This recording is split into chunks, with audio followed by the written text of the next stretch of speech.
I guess really this is the first podcast with us. This is Al Lumnah from Lumnah Acres, Ben Hollar from Hollar Homestead, and myself, Jason from Sow the Land. And today's podcast, I don't know. It's going to be a podcast that we're just going to talk about what we did this week, and then also what we have coming up, maybe in the works, or some just different plans, and we're just going to talk about it and just talking shop. Does anyone want to go first, or should I? I'll let you go first, Jason. Okay. All right, I'll go first. Now, I did not remember. I had to sit down this morning, drinking my coffee, and think about what I did this week. It's funny when you do all this stuff, but you don't remember it. Like, I don't know where. We film it too, and I don't remember what I filmed. Okay, so this week we finally broke ground on a pumpkin patch where, we grow out of, we've been growing out of raised garden beds. That's because our ground is so bad here, and we really like raised garden beds. I really like the way they look.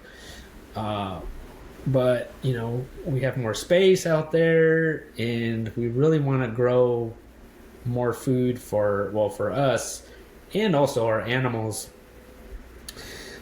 So we figured, let's grow a bunch of pumpkins. I don't know why, something about pumpkins. I really like growing them. Watermelon too, zucchini, all those squashes. And I like the idea of just planting the seed and just forgetting about it. Don't weed it. Just let it go.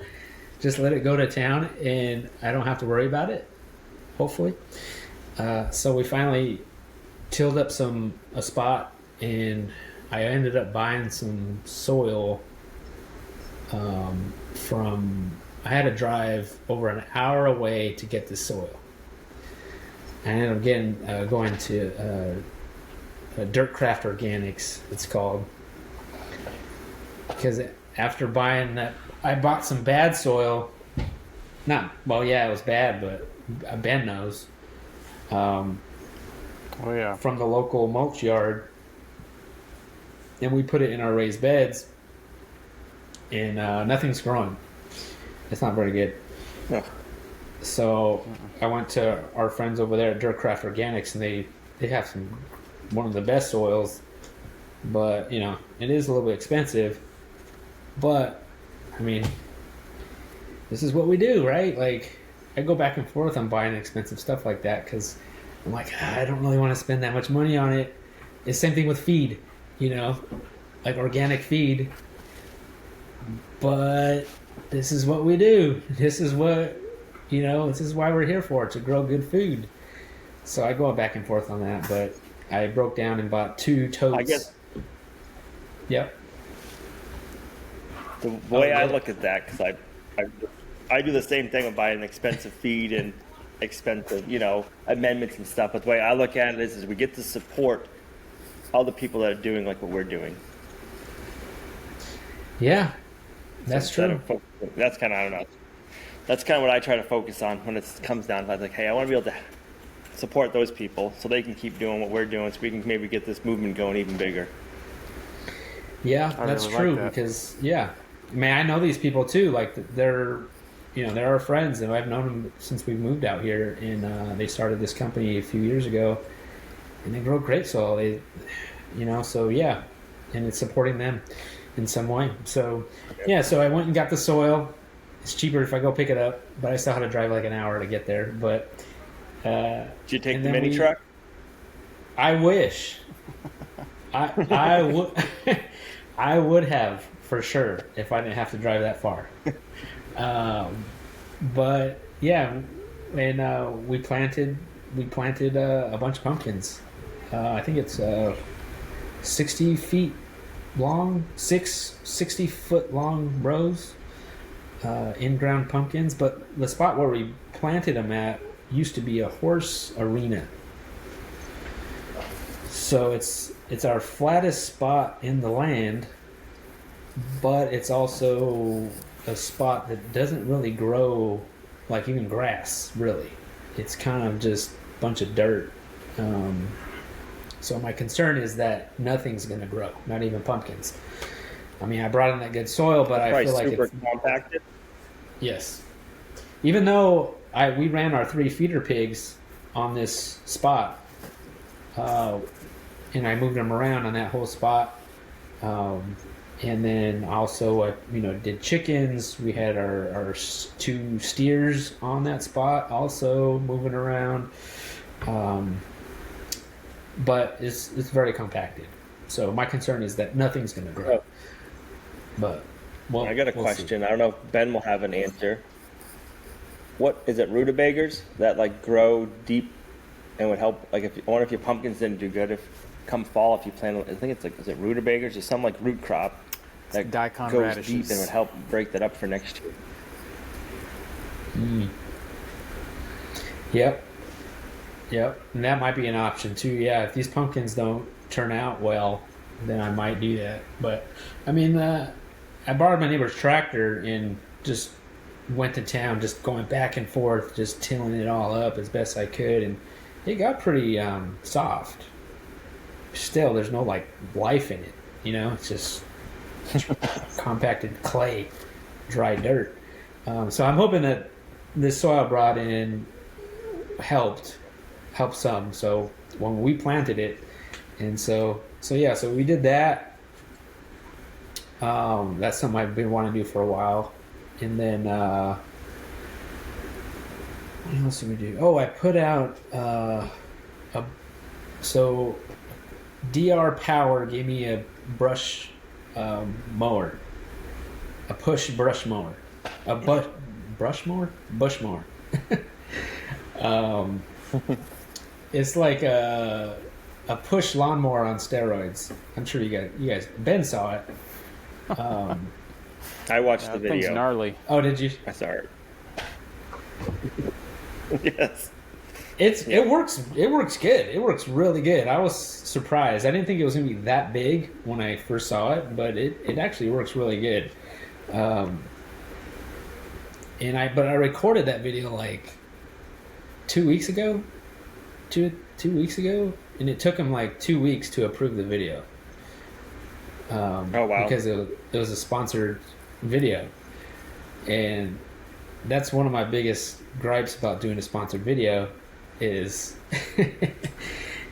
they want to approve it, and it could take them forever to approve this thing, and that's what's hard about it. But I mean, I can't complain because they give you a mower, and they paid me to do the sponsored video also. So it's like I'm not complaining, but I don't do too many of those sponsored videos because they require they want to see it, and then it takes them forever. I don't know if you guys put in the contract they have 2 days. Yeah. Give them like a 2-day turnaround to approve it. That's a good idea. Most of the ones that we do, that's what we do. We give them like a 2-day. They have like 2 days to approve it, and they get one revision. I actually got a question about that. Have you tangled that thing up in a fence yet? Not yet. Not yet. It's coming. Oh, I'm sure it'll happen, yeah. But yeah, Ben, if you ever want to borrow it, I like it, but yeah, it took a while for them to approve it. But what I like about it too, it has, you can buy different attachments to it. It wants to be a BCS, but it's not a BCS. Yep. Like if they had a tiller attachment, it would be cool. Or just like a BCS. Like, why not just make it into a BCS? Because you could do a wood chipper. You could buy a wood chipper for it, a snow blower. I forget what else. Hey, do you think a snowblower would throw like wood a single chippers? bar mower? Al might know.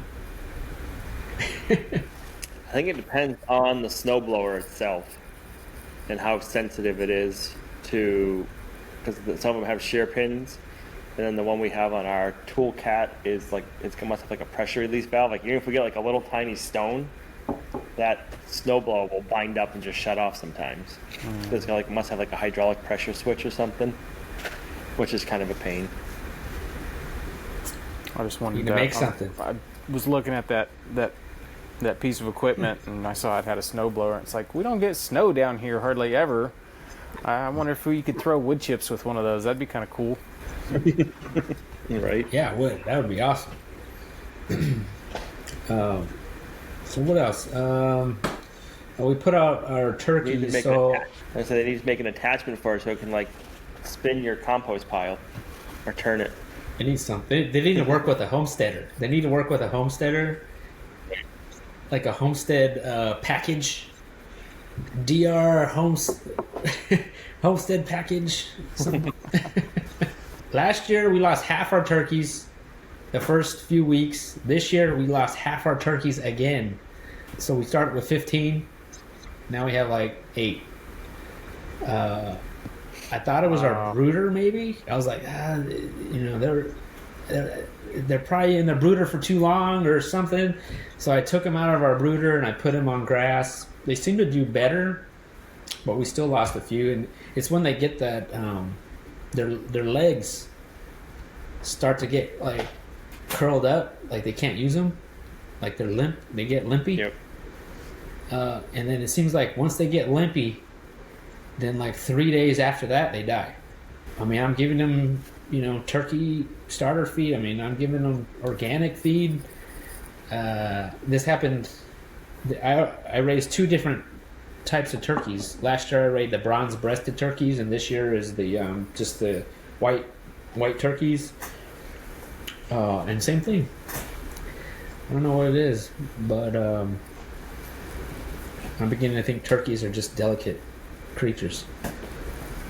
I think Joel Salatin raises his with his meat birds for a while because he said they're dumb, and the chickens have got to train them so they know how to eat and drink. Yeah. And then you hear people, you're not supposed to raise turkeys with chickens. Yeah. So I don't know. That's an ongoing thing with the turkeys. They seem to be doing fine now. It seems like once they get a certain age, then they're pretty hardy, just because they're giant birds. How old are the Cooney piglets now that you have? How old are they? Yeah. They are 2 months, 3 months. 3 months. 3 months old. Yeah, they're getting a little big. You could tell. Yeah. They look like big old burritos. Big old burritos. Yeah, we have 4 of them now. We sold 3 of them, and we kept 4, and those are going to be our meat pigs. I'm hoping they turn out good. I mean, I'm hoping because I like raising them. They're so easy. They're unbelievably easy. I could probably train them to follow me. I mean, I probably don't even have to put them in a netting. but I still don't trust them. I don't trust pigs. So I've been trying to install this bumper on my Suzuki, on my little mini truck. I ordered a bumper for the back, and it came. I mean, it's a pretty solid heavy-duty bumper. But the way you install it, I have to take off the license plate, and I have to take out the spare tire that's underneath, because in order to if I needed to take out the spare tire, I couldn't take it out because the bumper's in the way, and then the bumper is in the way of the license plate, because these mini trucks, they're not meant for bumpers. Like, that's not how like, there's not a bumper on it, and that's how they are. But they make these aftermarket, I found a company that makes these aftermarket bumpers. So I was like, you didn't tell me this. When I even called them up and asked them these questions, and they're like, no, it should be fine. And I called him back up and I was like, look, I have to take out my spare tire. Like, I don't want to take out my spare tire and put it somewhere else. So then they said, oh, we just came out with a new bumper. A bumper that you don't have to take out your license plate or your spare tire. So I'm ending up switching them bumpers for their new bumper. So we'll wait and see till I get it, but I'm planning on doing a video about it. People like the mini truck videos. I'm finding.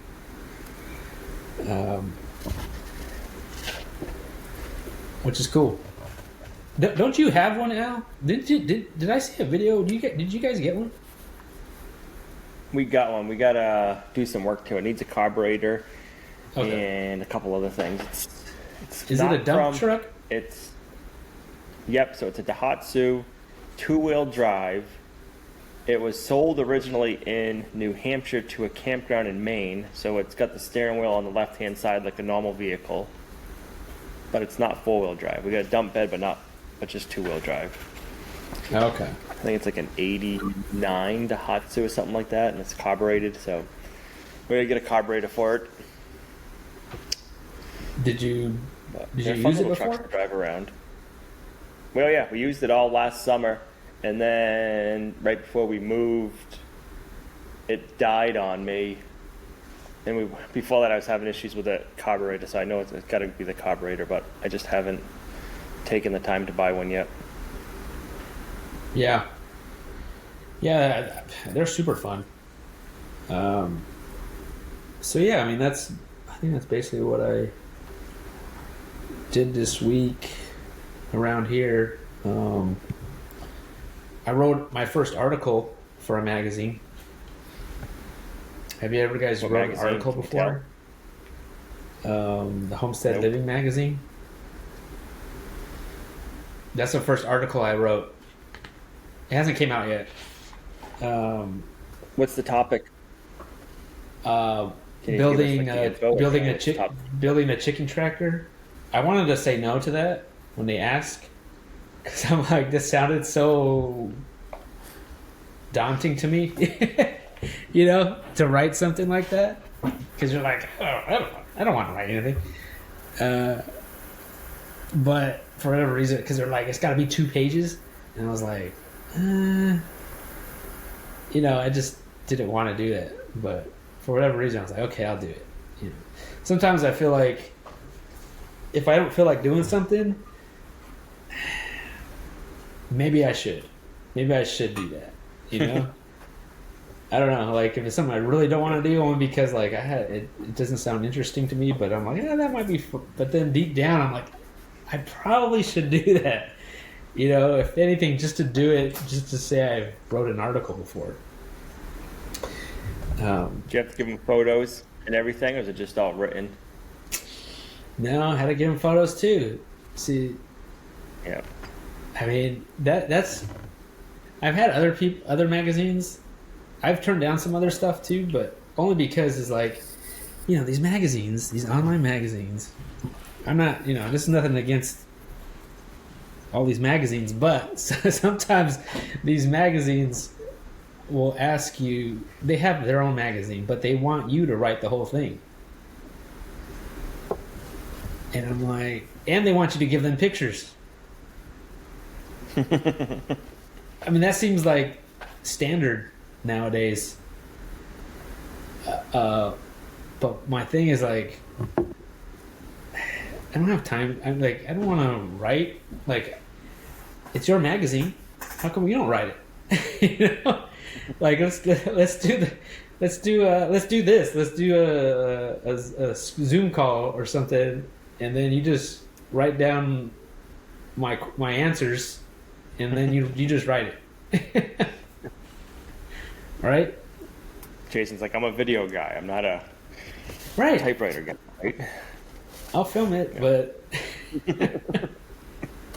I'm like, this is your magazine. Why am I writing it? So that's what I did. And then for what I have coming up, I'm working on a rainwater collection system. Um, I plan on making it movable. Something for our pumpkin garden that we just planted. So I'm trying to figure that out and making something maybe from a 55-gallon barrel, something to collect rain because we don't have water access to where it's at. I mean, I could run a bunch of hoses to it maybe, or haul buckets, but there's not a water hydrant over there. So, and if it doesn't rain for a while, we need to water it. That and a lean-to shed. I want to get a rain collection going on top of our hill so we can have water on the top. So that's what I'm hoping to do. That one is going to be a while, but at least the movable rain collection I want to do this week, hopefully. Water is important on a homestead, that's for sure. Yeah, I know. It's one of those things you probably should have done. You probably should do that first before you do anything else. But Yep. I don't know. It's boring. I think it's hard too though, because there's so many different ways to collect water. You kind of gotta watch and see. I guess other than rainwater, if there's like a seep or something you can collect, or some way you can make a spring and then gravity feed it. So sometimes you have to watch your land and figure that out, and that all takes time. Yeah. I think it's the hard thing about homesteading. If it's permanent, like I want to build a lean-to shed, but then when you first move on it, you don't know where you're going to put that lean-to shed. I want to collect some rainwater, or even like a pond. Like, I'd love to build a pond, but it's like I feel like I haven't lived here long enough to really say that's where I want it. Yep. So we're just gonna have to haul some buckets. What were you saying, Ben? That one time, what are those? What are they, yokes? You need to get a yoke. Get a yoke so you can carry two buckets at a time. Hang the buckets on. Old school. Like it just. Yep. That'd be awesome. We can bring that back. We can make them and sell them. Yeah. Hollar Homestead yokes.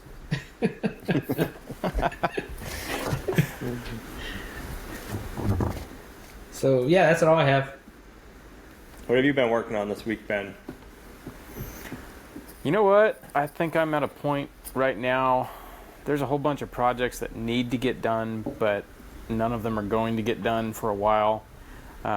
It's just all about the maintenance. Everything we've been working on has just been maintenance. Garden maintenance, maintenance of either machines or just various things that have broken. There's been... Yeah, it's a whole bunch of maintenance right now. We've been pulling weeds for like 4 days. We had 4 or 5 days of rain last week, and so we were kind of cooped up. And so now that it's done raining, to get everything done, the weeds have grown 2 feet because of all that rain. And so in the meantime, I think we've got out there, we harvested a mess of garlic. I think we probably got 50 pounds of garlic. It was a bunch of garlic. What else? We harvested something else. I don't remember what else we harvested. It's been a interesting. I feel like the past probably month it's been just a whirlwind. We've had family come out, 2 different sets of family come out and visit, and so like I feel like my past month and a half is just a blur. I don't even remember what I worked on last week. Unless I write it down, or I'll have to get on YouTube and check out my videos and see what we worked on, because everything's been such a blur. There's been so much going on. But yeah, a lot of harvesting, a lot of fun stuff like that. I've really been spending a lot of time in the garden. Just maintenance, just stuff like that. I think we have a whole bunch of potatoes. The garlic, so we set that up in the barn. Meg has a whole bunch of soap drying racks that she's not making soap right now, and so we're just using these racks. They're great. They're perforated. They work great for drying soap, but they also work really good for drying vegetables. And so we put all the garlic on that and set up some fans, and the fans are blowing over all these soap trays that are full of garlic now. And we're just letting them cure and do their thing, and then we'll figure out a place to store them, either in here or elsewhere. We're kind of getting to the point where I'm going to have to start building like some sort of structure. Like, I need a root cellar. I think that's where we're at. I'm to the point we need a root cellar. All the boys like to dig holes, and I'm just about ready to get a can of marking paint and mark out a big square and say, dig right here, and just let them go to town. Can you put one in your dugout area, or is that too far away from the house? It's pretty far away from the house, but the dugout is right, maybe like 3 feet above the water table, and so anything we put in there just gets soggy. Because we've talked about it. It's like, man, wouldn't it be cool to just like dig into the side of that hill? The property line is pretty far back from there, so like we could dig, plenty deep in that hillside and put something in there, but water seeps out of the hillside, especially when we're getting a lot of rain, and I don't know if it would be the best thing for root cellaring. I think it's a little too wet and it's too low on the property, but yeah, we've talked about it. Yep. I imagine here before too long we're going to figure out some place we can dig a hole and put a root cellar in, because we need it. I met a family, or this couple not too far from me, and I went to go visit them. They just moved onto a property, and the property they bought had 2 root cellars, but it was a shipping container dug in, like put inside the side of the mountain. Like they kind of live on the side of a mountain almost, and it's one of the shorty shipping containers, and not the huge long ones. And they just put it right. It wasn't them, but it was the previous owner. Put it right inside of the mountain, and so that way the doors are outside here, and so they opened the doors. There was electricity in it.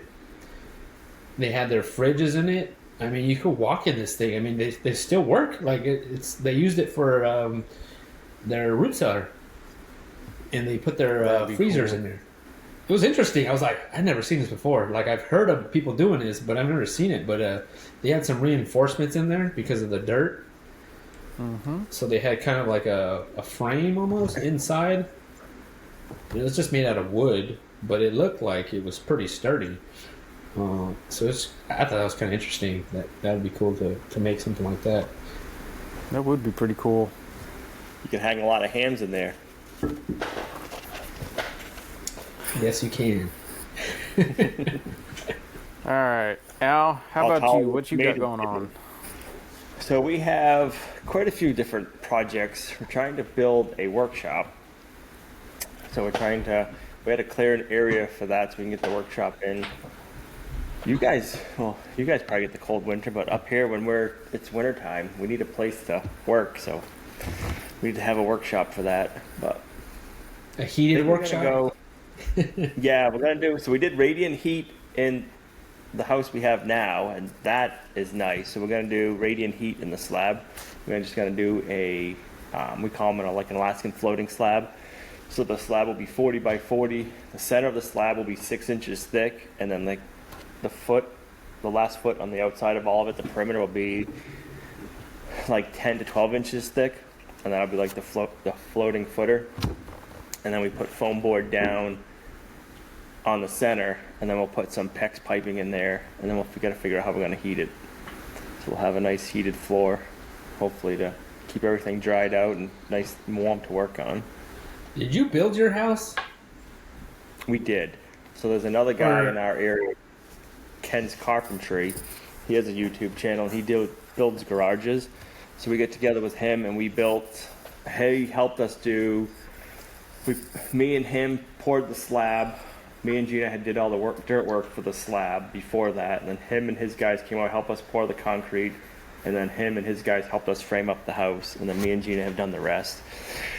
The big part was we put our own septic system in. That took a lot of dirt. That was not fun. Really? But yeah. Wow. Yeah, in our area, you got to have the septic plans designed by an engineer, and then you got to have them certified by the state. But then you can install it yourself. You just got to get it signed off by the person who designed the septic system. So we did all that, and we saved a lot of money doing it that way. We try to do as much as we can ourselves, just because you save at least half, it seems like, of what it would cost to hire somebody to do it. I mean, something like a septic, it seems so like above, like, like I guess it's doable. I mean, but it's not much to it. It's mostly you got your septic tank that everything goes into, and then the septic tank itself, the inlet pipe comes in, you know, your dirty water, your gray water, and then the outlet pipe is a little bit lower, and then you just got to have your outlet pipe going down to your leach field, and then the leach field, you got to have the grade set and everything. But when you get your plans drawn up, they tell you all that stuff. So you just kind of set it to what they do. You just make a big sandbox and put your pipes in. wow. And then fill it up, and it took a lot of sand. So, did you always like? I mean, do you know how to build a house? Like, is that your background? What was your? No, it wasn't. Nope. Oh, okay. So my dad had a body shop growing up, so we worked on cars. We didn't do mechanical work really, but we worked on fixing cars up. And then he always did all of his own work at the house, so we just kind of grew up watching him do work around the house. My grandfather was a carpenter, but we never really did anything with him. And I just kind of, I'm a visual guy. I can read, but I don't really like comprehend. But if I watch something or watch somebody do something, I can kind of pick it up pretty quick. So it's kind of, the first house we bought was considered not livable. We paid $60,000 for it. It was on 3.5 acres. So that was kind of how I learned how to do everything. The house was pretty much probably should have been torn down. So we couldn't have hurt it. We just made it better. No, right. So it's kind of like, you know, you learn as you go, and if you get a house that's that bad, you don't have to worry about making it any worse, right? No, that's definitely a good way to learn. That's Learn true. something. Get a fixer-upper. Remember when we went to the bank to buy that house? Or when I went to the bank to get our first mortgage, I told them, I said, hey, I want to get a bank loan for $60,000. Can I get pre-approved? And they're like, you ain't got to find a house for $60,000. Let us pre-approve you for what we think you can afford. I said, I don't want to know what you think I can afford. If I can, like, will you approve me for 60? And they just kind of like looked at me like, you're not going to find nothing. I'm like, if I can't find something for that much, I don't want to have this huge mortgage. I'd rather have a fix-me-upper that I can fix up. I know I can afford the mortgage. When I have extra money, I'll fix it up. And if I don't have the extra money, I won't fix it up for a while, instead of having a big mortgage payment. So that's kind of how we went on that one. And we fixed that house up, learned a lot on that. The cool part is I still have a lot of the tools that I bought when we did that project, or did that house, I should say. Every time we did a project, I'd probably buy a new tool. So a lot of those tools we still use all the time. But definitely learned a lot on that one. Now, I'm a big, like, having the right tool for the right job, man, it helps so much, you know? I mean, you definitely learn that. Gives me a hard time. My father-in-law gives me a hard time because I got all the tools. And I say, the way I look at it is, if I'm doing a project, I can afford to buy one tool per project, basically, especially if it's a bigger one. And then you always have it, and it does. It saves a ton of time, and you can usually do a job better. So I just figure it in, like, okay, if I can afford to do this project, I can add in $100 or $200 for the new drill or whatever you need at the time. And then next time you go and do it, you have it. So. Oh yeah, I agree. Like even I did a project for I bought a framing nailer, like the DeWalt battery ones. Yep. And I bought it specifically for that project because I was framing a wall, and I was like, I'm not gonna hammer in nails, you know. I mean, it was so much faster. And now I still have it, you know. I still have that tool. I don't use it as much, but I have it. Makes it more enjoyable too, I think. Yeah. Could you imagine building a house with hand nails and a hammer? No way. That's how they built my 90-foot barn, though. It's all nailed. Right. Yep. The first house we had all plaster and lav in it, and all those little lav strips had like 2 little tiny nails in them that were hand nailed. So they'd have to go around, nail all the 2x up, and then nail up those little lav strips, and then put the horsehair plaster up. Wow. I couldn't imagine. Yeah. Wow. So you have 2 different properties? Is that what it is? Is that what I see on your channel or no? Kind of. Kind of? Because you're doing some off-grid stuff, aren't you? So we're living at the off-grid property. We have some other stuff in the work for our other homestead. So Gotcha. we have some stuff up and coming for the old place. So, yep. Nice. Okay. Yeah, so we're living up at the off-grid property, building as we go, and that's where we're building the new workshop. So. Oh, cool. And then we're kicking around. What do you plan on doing in the barn? What do you plan on doing with the workshop? Just for your tools and stuff? Tools. We'll do woodworking. I might put a mechanical, like a car lift in. But our daughter wants to build a car, restore a car a little bit for her first car. So Nice. I think that might be a winter project because I figure she's getting older now. She's not going to be wanting to work with Dad as much as she used to. So might as well take advantage of that. How old is she? It's got to be 15. Oh, okay. Yeah. Yeah, ours is gonna be. How old's Penelope? She's gonna be 12. She's going to be 12. Okay. Yeah. Okay. You just have the one, right? Yes. Yep. Yeah. Us too. How old's your oldest boys, Ben? The twins, gosh, they're 16. The middle one he just turned 14. The youngest boy is 11, and then the baby's gonna be 3 in August. Yeah, I got a grip of kids. Yep. You do. They're all gonna be driving soon. Right? When can you guys get the kids get their licenses down there? So they can actually get them at 14 and a half. They can get their permit at 14 and a half. COVID kind of made a wait list for a lot of that stuff, and so we've been trying to get them to get their licenses for months. And then the way they do things in North Carolina are just kind of ridiculous. So it's just been a big hassle, and there's like waiting lists and stuff like that. So eventually they'll get their licenses, but it's just a big waiting game. Yeah. Bummer. They're probably chomping at the bit, wanting to get their licenses, I would think. I don't know. I mean, I was, and I ended up not getting my license until I was 17. It just was the way it worked out. I don't know. I don't think they care. They don't have anywhere to go. No. They've kind of talked about they kind of Probably because they're not.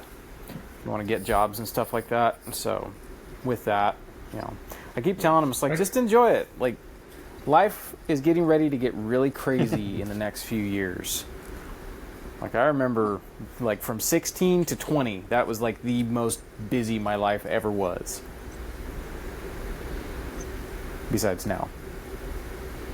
Yep. Besides that. Yeah. I think I was like the first one to drive out of all my friends. It was like because my birthday's in December, so I was like the oldest out of everybody. So, and then you just go to a public school, so it's like you want to drive to school. If anything, didn't have a job, but that's why you wanted a license, so you could drive into school and drive all your friends to school when they just lived down the street, from the school. Yep. Now, are you from New Hampshire? No, I'm Al? from Massachusetts. I grew up Oh, okay. in Mass, probably about 15 minutes from the Patriots Stadium. Oh, okay. We're like 20 minutes. I grew up like 20 minutes from Providence and 20 minutes from Boston. It was like right in between. So why did you pick where you're at now? Is there a reason? So the high school I went to was a county high school. So I went to high school with kids from all over the state of Mass. And I had some friends that had a camp up where I am now, but we live now. And we used to go there in high school.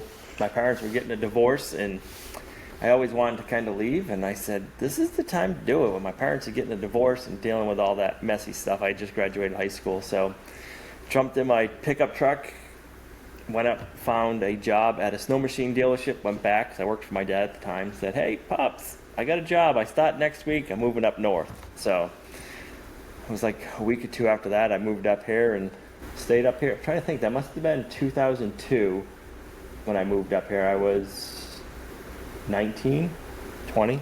So I moved up here, fell in love with the country life and just kicking back and not having it as hustle and bustle as, I don't know, it wasn't the city that we lived in, but it was suburbia. You know, it was, Yeah. I said, 20 minutes from Boston, 20 minutes from Providence, so it was pretty busy. When we grew up there, it wasn't bad. There was a mall that went in when we were a kid, and then after that, once the mall came, it changed the area. So then I met Gina, and that's kind of like the rest of the story. Nice. Yeah. Yeah. I never been up that way. Have you been up that way, Ben? Did you guys go up there on your travels? Oh yeah, we kind of did a loop. We just followed the Great Lakes all the way up into Maine. I don't think I'd even heard of Lumnah when we came through New Hampshire. And it was like, as we left New Hampshire, people are like, you should hit up Al. I was like, too late now, but that's all right. Here we are. Who's Al? What part of New Hampshire did you go through? What was that? Trying to think of what we did in New Hampshire. What part of New Hampshire was it that you guys went? I would have to look at our map, honestly. I don't remember. It was I want to say we did Vermont and New Hampshire in like 2 days. Like we just drove straight through. We were headed to Acadia. So I don't remember. Okay. I don't remember if we stopped and did anything in New Hampshire at all. Meg would know. I think we stopped for yarn. She found a yarn shop and we had to stop and get yarn. I think that's about all we did in New Hampshire. Did you guys see the sunrise or sunset in Arcadia, Maine? No, I don't remember what was going on. We were in a hurry. I think. What did we do up there? I don't know. That was like. It feels like we were just on the road, and here it is. It's already been like 4 years.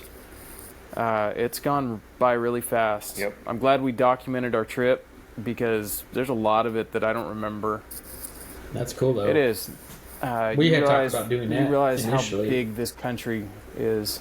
Oh no, we had talked about doing that initially before we made the move, but I felt like because I didn't have a job that I was just gonna eat away all the money, on the road, and we wouldn't have enough money to buy land eventually. So that's one of the reasons. That's one of the reasons why we didn't do that. And I thought, well, if we're gonna do this, let's just go do it. Let's just go buy land. Just go pick a spot and just do it. So it was like that was it. Did you already have the house, the 1.5 acres before you moved, or did you move out to the Carolinas first and then buy something? So So I bought our 1.5 acres as a second home. That's how I did it. Okay. Yep. Because, I couldn't just quit my job and then move to a different state and then get a mortgage. Because I didn't have like cash to buy it straight out. We still had to get a mortgage for it. And so, they weren't going to give me a mortgage for somebody who just moved to the state with no job. So I bought it as a second home Then I quit my job, and then we moved. How long did you quit? How long after did you quit your job?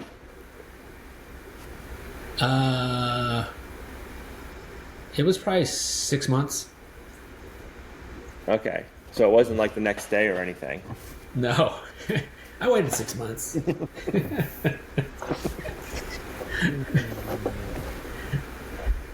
didn't work out. That's the way to do it, I guess. One way of doing it. I didn't know how. Did you ever go out there in between? No, I went out there once to No. look at it. I did look at it. I didn't, I did look at it. Right. And then I said, okay, this is the one. And then we bought it. And then 6 months later, we moved. Yeah. How long did it take you guys, Ben, to find your property? Because you were out in the Carolinas for a while, weren't you? Looking for places? Yeah, I think we had finished up our trip by, it was Christmas, I think is when we had decided. We were out in Arkansas, and we knew we wanted to come back to the Carolinas, so we hightailed it back after Christmas, got here for New Year's, and basically from New Year's until, I think it was March, was when we found this place. This place had been on our list of possible properties, and we just never went and looked at it, just ignored it, because, it was a mobile home. It was like, I don't want to live in a mobile home. And it wasn't until we were out this way looking at another property, and it was like, hey, let's just stop by and look at this one. And when we got here, it was like, kind of checks all the boxes. It's got everything we want. It's big enough to do what we want. We can have animals. We can grow our food. It's got water. It's got outbuildings already here. So, yeah, I think it was about 3 months before we finally found this place. And we looked at a bunch of properties too. It's not too bad. Did you have a general area you were trying to stay in? We wanted to stay towards the mountains. We really like the climate in the mountains. It's a lot cooler. And, out here we're kind of in the foothills. We're out of the mountains. But we're happy with the climate here. It's like 20 to 30 degrees cooler than where we came from in California at all times of the year. So it was kind of an adjustment. But yeah, we love the climate here, so we're pretty happy. Yeah, we like it too. I don't know if I could live anywhere where I'm not crazy about snow. No? Come on. I mean, if it snows like once and then if it melts the next day, I'm good. Like, that's good enough. Right. I mean, you guys get a lot Our of winters snow. get long. Yeah, they get long.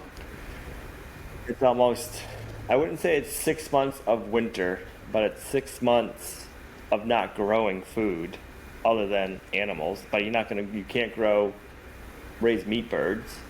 You got you won't be doing anything on pasture. You get a lot of everything goes dormant in October. And then I think the worst is spring and mud season, because it's like, oh, you think winter's over, and then it's not. And then you'll get like a big dump of snow in like March, and then that'll melt, and then you'll have mud season for like a month, and then it just takes a while to warm up. And we can't plant until Memorial Day. That's like our last frost date. But, Okay. and that's usually when like the pastures are starting to green up. But that's the hard part, is just waiting for springtime to come so you can get out and start going in the garden and start getting the animals out and raising the meat birds and all that kind of stuff. You have a greenhouse at all? At the other property, we want to build one, but we're not sure what size. So we might disassemble the old one, but Gina didn't like me watching me build it the first time, so she doesn't want to watch me take it apart and rebuild it again. It was 32 by 48, and I think it's like 20 feet high, and we were doing it all on ladders, and we'll probably build it over there. She'll just have to not watch. Well, the worst part is because of our winters, you got to have a big greenhouse like that, so all the snow falls off the roof and doesn't cave in the greenhouse. Oh wow. Was it heated? It's specifically designed for. No, we haven't heated it. If we heat it, we've thought about it, but we were told the best way to heat a greenhouse is radiant heat, because you're only heating the soil, and you only got to heat the soil to like say 40 or 50 degrees. So it's a lot more efficient to heat the soil versus heating the air. I see. Yeah. So it's stuff Yeah, we've thought about, but I want to do a greenhouse here. I was thinking about doing it this winter. Probably not heated, but yep. Something. How do you like your greenhouse, Ben? I go back and forth. What we really wanted was we really wanted Wallapini, and this was just kind of like settling. This was the quick answer.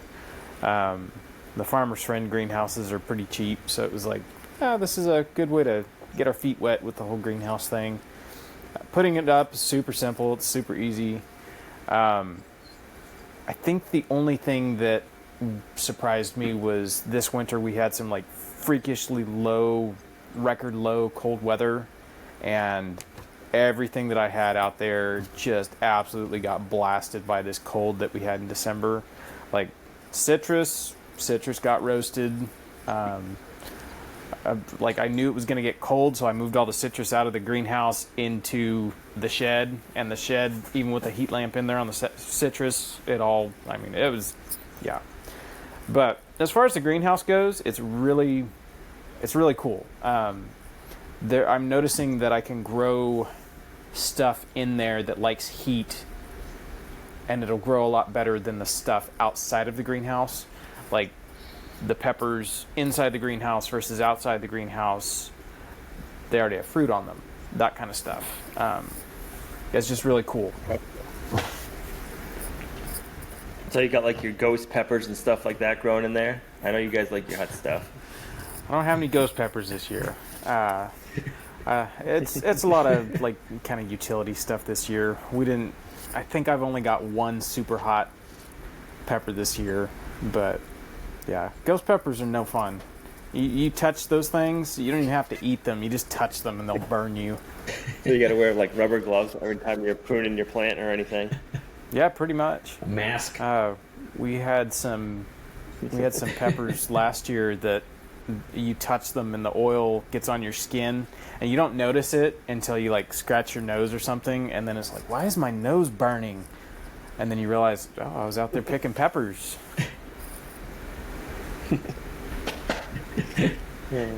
I'm not a spice guy. No. I mean, we love the spice. I only know too. like one person from up north that likes spicy food. Yeah. You guys from California, it must be popular out there, the spicy food. I mean, Mexican food's kind of Mexican a big thing food. Out there. That was good, guys. So yeah, it's about an hour, so that's not too bad. No, it was fun. Not too bad. We're just talking. All right, so we'll end this podcast here, and thank you guys for listening, and we'll see you guys next week.